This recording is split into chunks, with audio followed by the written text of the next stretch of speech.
I'm going to show you how to restring your guitar. The other day I picked up this little bit for super cheap at one of our local Cash Crusaders, which is sort of like a second-hand retailer. It's not an original Strat, because if you look at the bridge over, you can see over here, it doesn't say anywhere on the saddle's fender like it should. As far as the pickups, it doesn't look like normal Strat pickups as well. I'm going to still open it up and have a look inside. But the frets are pretty good.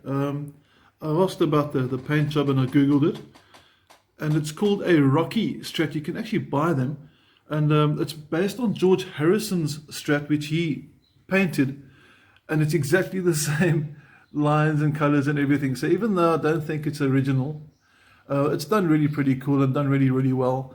What's interesting at the back of here, though, if I turn the guitar over, is at the top of here on the neck, it actually says serial number with a custom shop neck, which I also doubt is accurate, but I googled it and apparently the number checks out. So either it's a really good transfer and someone spent a lot of effort to make a guitar look like a Strat but couldn't have been bothered again with the bridge. But that's enough of that. Let's go and see how we're going to restring this now.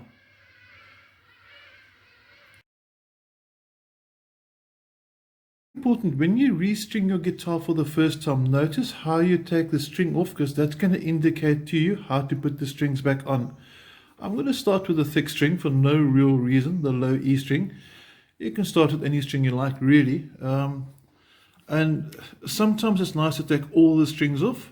If I had a floating system, which we explained in one of the other videos, which has got a very different type of bridge. This is the bridge over here. Floating system's got two nuts or two screws over here holding the system in place.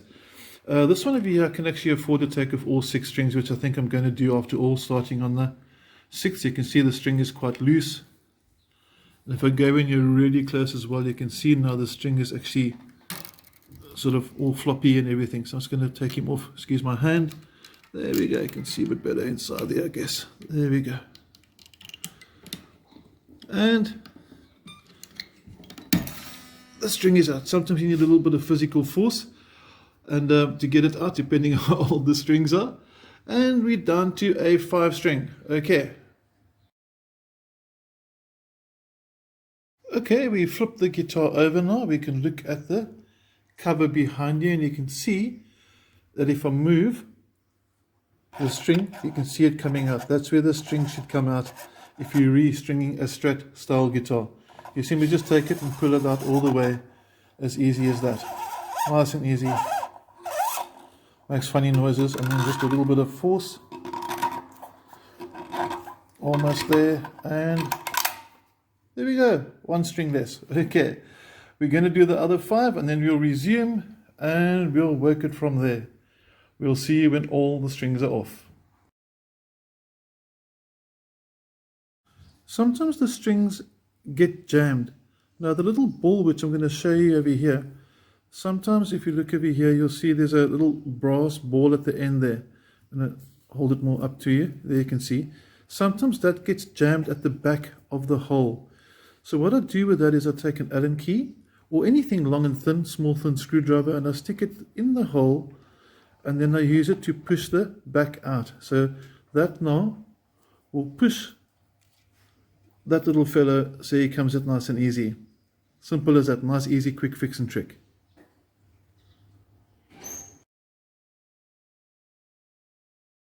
Okay, here's a very sensitive topic. Which string brand should we use? What gauge should we use? Some players will get extremely fussy and, I would like to say, aggressive about what the correct string is. Just quickly, there you can see the strings are off. And here's my 5 cents or opinion on what strings to get. You need to try them.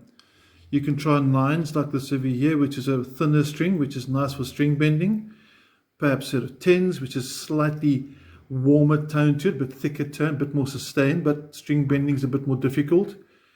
You can try different brands. Different brands give different tones, will give you different sound, which will obviously be personal. If I like green and you like blue, well, we're both right. And then what I'm going to be putting on is a set of Alexa. And not everybody likes these too.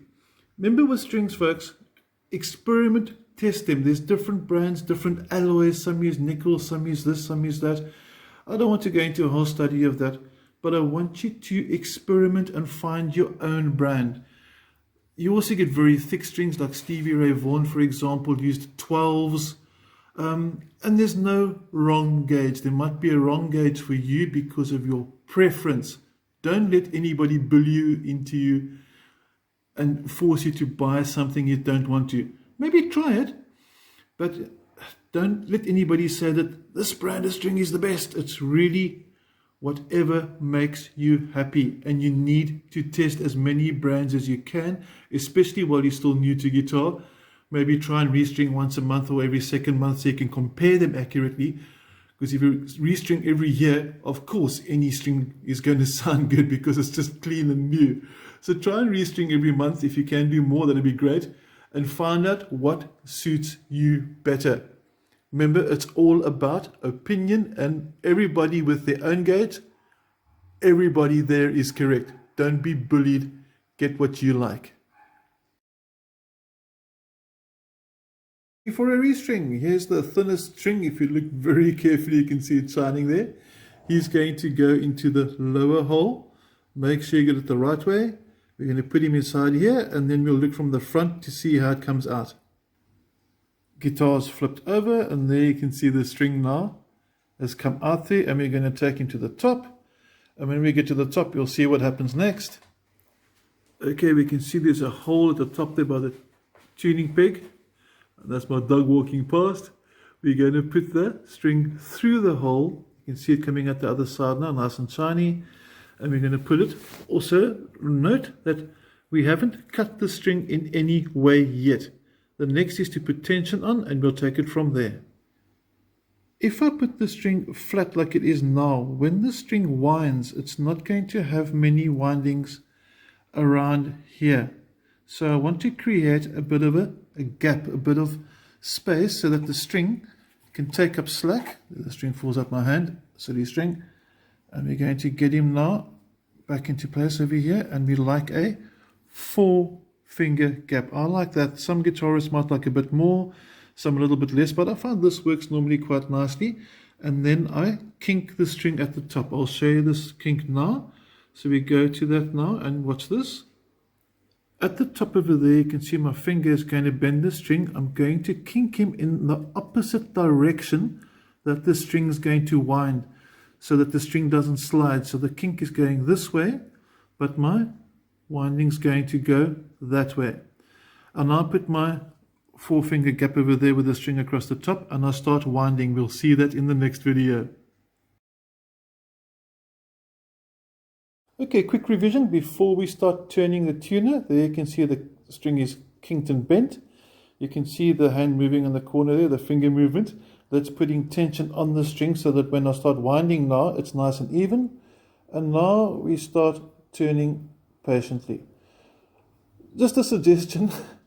This job is tedious with the bending, with the tuning of the tuners the whole way through. So if you've got Netflix or TV or whatever and you want to binge watch something, this is a great way to spend a few minutes justifying that you're actually doing something while watching your favorite series. It's a bit of a tedious job, like I said. Just make sure that you keep the tension on there.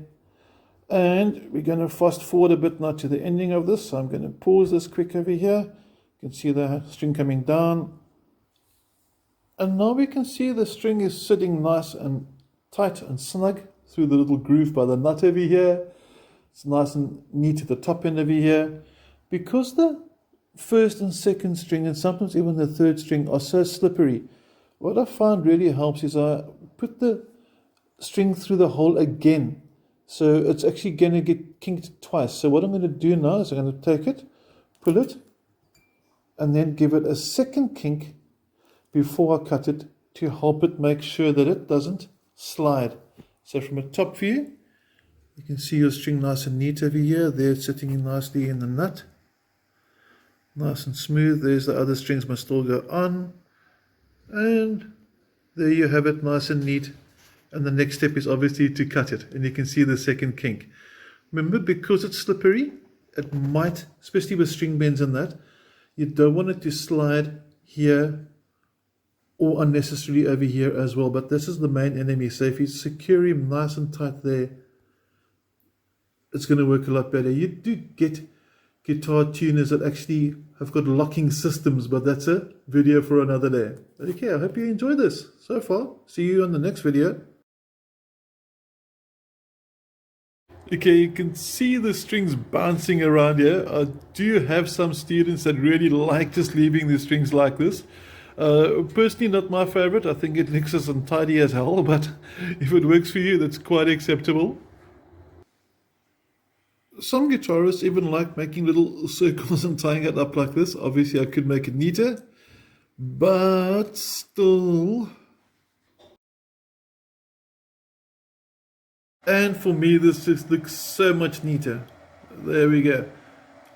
Offcuts on the side, the dead soldiers. And we got one nice rocky guitar ready to rock and roll. Have an awesome day. Take care.